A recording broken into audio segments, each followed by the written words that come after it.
Price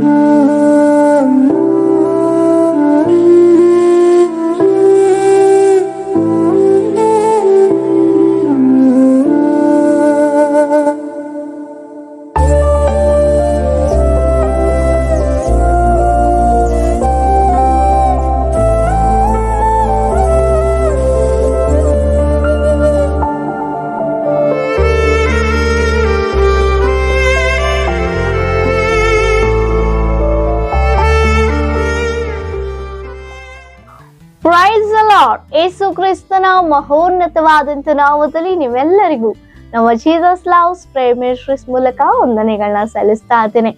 ದೇವರು ಈ ನೂತನ ದಿನವನ್ನು ಏರ್ಪಡಿಸಿ ಈ ಶುಭ ಮುಂಚಾನೆಯಲ್ಲಿ ನಮ್ಮನ್ನ ಸಜೀವವಾಗಿರಿಸಿದಕ್ಕಾಗಿ ದೇವಾದಿ ದೇವರಿಗೆ ಸ್ತೋತ್ರ. ಕಳೆದ ರಾತ್ರಿಯೆಲ್ಲ ಸುಖ ನಿದ್ರೆಯನ್ನು ಒದಗಿಸಿಕೊಟ್ಟು ತನ್ನ ದರ್ಶನ ಮೂಲಕ ನಮ್ಮನ್ನ ದರ್ಶಿಸಿ ನಮಗೆ ಬೋಧಿಸಿ ನೂತನ ದಿವಸವನ್ನ ಕಾಣಲಿಕ್ಕೆ ಆತನ ನಾಮವನ್ನ ನಾವು ಘನಪಡಿಸಲಿಕ್ಕೆ ದೇವರು ಈ ಉನ್ನತವಾದಂತ ಸಮಯವನ್ನು ಏರ್ಪಡಿಸಿಕೊಟ್ಟಿದ್ದಾರೆ. ಹಲ್ಲೆಲೂಯಾ. ಅದಕ್ಕಾಗಿ ದೇವರಿಗೆ ಸ್ತೋತ್ರ. ಹಾಗಿದ್ರೆ ದೇವರು ನಮಗಾಗಿ ಏರ್ಪಡಿಸಿಕೊಟ್ಟಂತ ಜೀವವುಳ್ಳ ದೇವರ ವಾಗ್ದಾನ ವಾಕ್ಯವನ್ನ ನಾವು ಧ್ಯಾನಿಸೋಣ. ಯೋಬನು ಬರೆದಂತ 9ನೇ ಅಧ್ಯಾಯ 10ನೇ ವಚನ. ಅಪ್ರಮೇಯ ಮಹಾಕಾರ್ಯಗಳನ್ನು ಅಸಂಖ್ಯವಾದ ಅದ್ಭುತ ಕೃತ್ಯಗಳನ್ನು ಮಾಡುತ್ತಾನೆ. ಆಮೇನ್. ಹಲ್ಲೆಲೂಯಾ. ದೇವರಿಗೆ ಸ್ತೋತ್ರ. ಹೌದು, ನನ್ನ ದೇವರು ಅಸಾಮಾನ್ಯನಾದ ದೇವರು.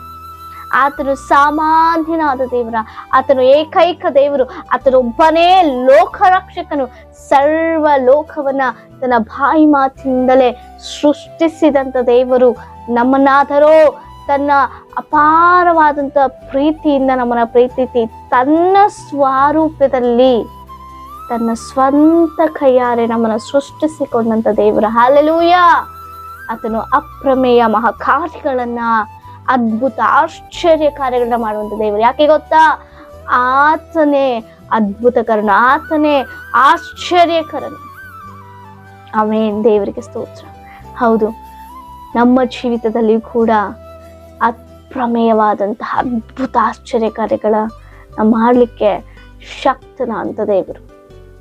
ಅಂತ ಅದ್ಭುತ ಕಾರ್ಯ ನಿಮ್ಮ ಜೀವಿತದಲ್ಲಿ ನಡೆದಿದ್ಯಾ? ಅಪ್ರಮೇಯವಾದಂತ, ಅಸಂಖ್ಯವಾದಂತ, ಆತನು ಇದುವರೆಗೂ ನಮ್ಮ ಜೀವಿತದಲ್ಲಿ ಮಾಡಿರೋದು ಎಲ್ಲವೂ ಅದ್ಭುತವೇ.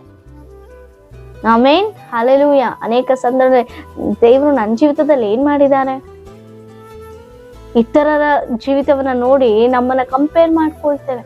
ಅವ್ರ ಜೀವಿತದಲ್ಲಿ ಅದು ಸಿಕ್ಕಿದೆ, ಇದು ಸಿಕ್ಕಿದೆ, ಆ ಕಾರ್ಯ ಮಾಡಿದ್ದಾರೆ, ನನ್ನ ಜೀವಿತದ ಏನ್ ಮಾಡಿದ್ದಾರೆ? ಇಲ್ಲ, ನಾವು ಬದುಕಿದ್ದೀವಿ ಅಂದ್ರೆ, ಉಸಿರಾಡ್ತಿದ್ದೀವಿ ಅಂದ್ರೆ ಅದೇ ಒಂದು ದೊಡ್ಡ ಅದ್ಭುತ. ಯಾಕೆಂದ್ರೆ ನಮಗಿಂತಲೂ ಧನವಂತರು, ಘನವಂತರು, ದೊಡ್ಡವರು, ಚಿಕ್ಕವರು ಲೋಕವನ್ನ ತ್ಯಜಿಸಿ ಬಿಟ್ಟು ಹೋಗಿದ್ದಾರೆ. ನಿಜವಾಗ್ಲೂ ನಾವು ಬದುಕಲಿಕ್ಕೆ ಅರ್ಹರೇನಾ? ಒಂದು ಪ್ರಶ್ನೆ ಹಾಕೊಳ್ಳೋಣ. ಅಷ್ಟು ಪರ್ಫೆಕ್ಟ್ ಆದ ಪವಿತ್ರ ಜೀವಿತವನ್ನ ಜೀವಿಸ್ತಾ ಇದೆಯಾ? ಇಲ್ಲ ಪ್ರಿಯರೇ. ಆದಾಗ್ಯೂ ಆತ ನಮ್ಮನ್ನ ಪ್ರೀತಿಸಿ ಉಸಿರನ್ನ ದಿನ ದಿನಕ್ಕೆ ನಮ್ಮನ್ನ ಆಯುಷ್ಯನ ಹೆಚ್ಚಿಸಿ ನಮ್ಮನ್ನ ಉಳಿಸ್ತಾ, ಬದುಕ್ತಾ, ರಕ್ಷಿಸ್ಕೊಂಡು ಬರ್ತಾ ಇದ್ದಾರೆ. ಅದು ದೊಡ್ಡ ಉನ್ನತವಾದಂಥ ಕಾರ್ಯ ಅಲ್ವಾ? ಎಷ್ಟೋ ಜನಕ್ಕೆ ನೋಡ್ಲಿಕ್ಕೆ ಕಣ್ಣಿಲ್ಲ, ಕೇಳಿಸಿಕೊಳ್ಳಿಕ್ಕೆ ಸಾಧ್ಯ ಆಗ್ತಿಲ್ಲ, ಮಾತನಾಡ್ಲಿಕ್ಕೆ ಸಾಧ್ಯ ಆಗ್ತಿಲ್ಲ, ನಡಿಲಿಕ್ಕೆ ಆಗ್ತಾ ಇಲ್ಲ. ಎಷ್ಟೋ ಜನ ಅಂಗವಿಕಲರಿದ್ದಾರೆ ನಮ್ಮ ಮಧ್ಯದಲ್ಲಿ.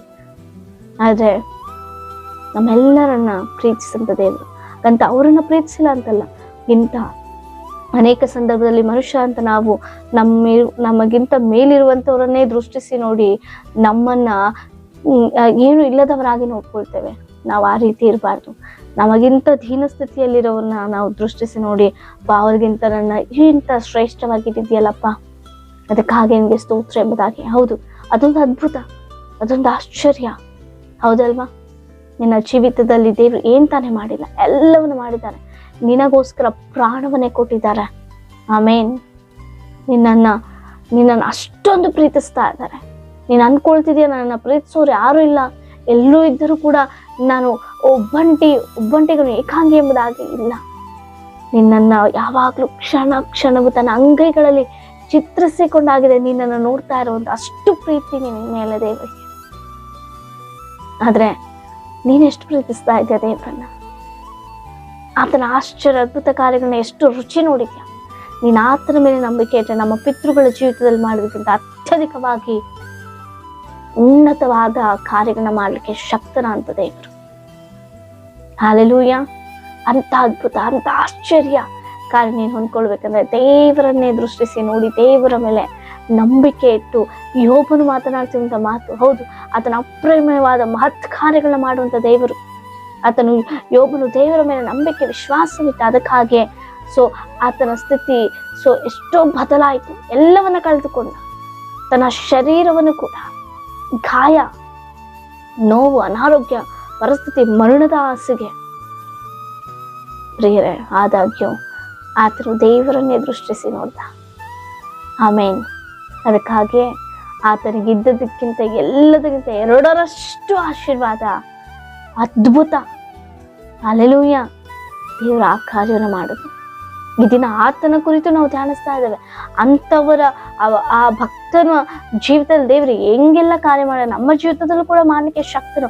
ನಾವು ಆ ಭಕ್ತನ ರೀತಿ ನಾವಿದ್ದೇವಾ? ಖಂಡಿತವಾಗಿಯೂ ನಾವು ಹೊಂದಿಕೊಳ್ಳಿಕ್ಕೆ ಶಕ್ತರಾಗ್ತೇವೆ. ಹಲ್ಲೆಲೂಯ. ನಿಮ್ಮ ಜೀವಿತದಲ್ಲಿ ದೇವರಿಗೆ ಸಮಸ್ತವೂ ಸಾಧ್ಯ ಮಾಡಲಿಕ್ಕೆ ಸಾಧ್ಯ, ಅಸಾಧ್ಯವನ್ನು ಕೂಡ ಮಾಡಲಿಕ್ಕೆ ಶಕ್ತನ ಅಂತ ದೇವರು. ಅಸಂಖ್ಯವಾದಂತ ಅದ್ಭುತ ಆಶ್ಚರ್ಯ ಕಾರಣಗಳನ್ನ ನೀನು ಹೊಂದಿಕೊಳ್ಬೇಕಂದ್ರೆ, ನಿನ್ನ ರುಚಿ ನೋಡ್ಬೇಕಂದ್ರೆ ನಿರೀಕ್ಷಿಸು, ಎದುರು ನೋಡು, ಕೇಳು ದೇವರ ಸಮ್ಮುಖದಲ್ಲಿ. ಖಂಡಿತವಾಗಿಯೂ ದೇವರು ಕೊಡ್ಲಿಕ್ಕೆ ಶಕ್ತನಾಗಿದ್ದಾನೆ. ಈ ನೂತನ ವರ್ಷದಲ್ಲಿ, ಈ ನೂತನ ದಿವಸ ಆ ಅದ್ಭುತ ಕಾರ್ಯ ನಿಮಗೆ ಸ್ವಂತವಾಗ್ತಿದೆ. ನೀವು ದೇವರನ್ನು ನಿರೀಕ್ಷಿಸುವಾಗ, ನೀವು ದೇವರನ್ನು ನಂಬುವಾಗ ಅಪ್ರಮೇಯ ಮಹಾ ಕಾರ್ಯಗಳನ್ನ ಆತ ನಿನ್ನ ಜೀವಿತದಲ್ಲಿ ಮಾಡ್ಲಿಕ್ಕೆ ಶಕ್ತನಾಗಿದ್ದಾನೆ. ಆಮೇನ್. ನೀನು ನಂಬುತ್ತಾ ಇದೆಯಾ? ನೀನು ಹೊಂದಿಕೋ ಯೇಸುವಿನ ನಾಮದಲ್ಲಿ. ನೀನು ಹೊಂದಿಕೊಂಡಾಗ ನೀನು ಅದನ್ನ ರುಚಿ ನೋಡುವಂತೆ ದೇವರು ಕೃಪೆ ಮಾಡಿಕೊಡ್ತಾರೆ. ನೀನು ಸಾಕ್ಷಿಯಾಗಿ ಜೀವಿಸ್ಲಿಕ್ಕೆ ದೇವರು ಕೃಪೆ ಮಾಡಿಕೊಡ್ತಾರೆ. ಆ ಅಪ್ರಮೇಯವಾದ ಕಾರ್ಯಗಳನ್ನ, ಅದ್ಭುತ ಕಾರ್ಯಗಳನ್ನ, ಅಸಂಖ್ಯವಾದ ಕಾರ್ಯಗಳನ್ನ ನಿನ್ನ ಜೀವಿತದಲ್ಲಿ ನೀನು ಹೊಂದಿಕೊಳ್ಳಲಿಕ್ಕೆ ನಿನ್ನನ್ನು ನೀನು ಸಿದ್ಧಪಡಿಸ್ಕೋ. ನಿನ್ನನ್ನು ನೀನು ದೇವರಿಗೆ ಅರ್ಪಿಸಿಕೋ. ನೀನು ಎಂಥ ಪರಿಸ್ಥಿತಿಯಲ್ಲಿ ಇದ್ರೂ ಪರವಾಗಿಲ್ಲ, ಮರಣದ ಹಾಸಿಗೆಯಲ್ಲಿ ಆ ಒಂದು ಆಲೋಚನೆ ಇದ್ರೂ ಪರವಾಗಿಲ್ಲ, ನಿನ್ನನ್ನು ಬದುಕಿಸುವಂತ ದೇವರು ನಿನ್ನ ಸಂಗಡ ಇದ್ದಾರೆ. ಹಲ್ಲೆಲೂಯಾ. ದೇವರಿಗೆ ಸ್ತೋತ್ರ. ಬದುಕಿಸುವಂತ ದೇವರು ನಿನ್ನನ್ನು ಬಹಳವಾಗಿ ಪ್ರೀತಿಸ್ತಾ ಇದ್ದಾರೆ.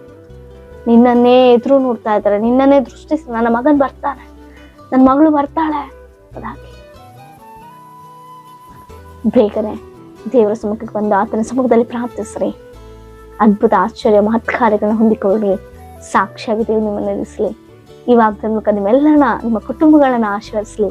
ನಿಮ್ಮ ಏನೇ ವಿಜ್ಞಾಪನೆಗಳಿದ್ರು ಕಮೆಂಟ್ಗಳ ಮೂಲಕ ನಮಗೆ ತಿಳಿಸಿಕೊಡಿ. ನಿಮಗಾಗಿ ನಾವು ಪ್ರಾರ್ಥಿಸೋರಾಗಿದ್ದೇವೆ.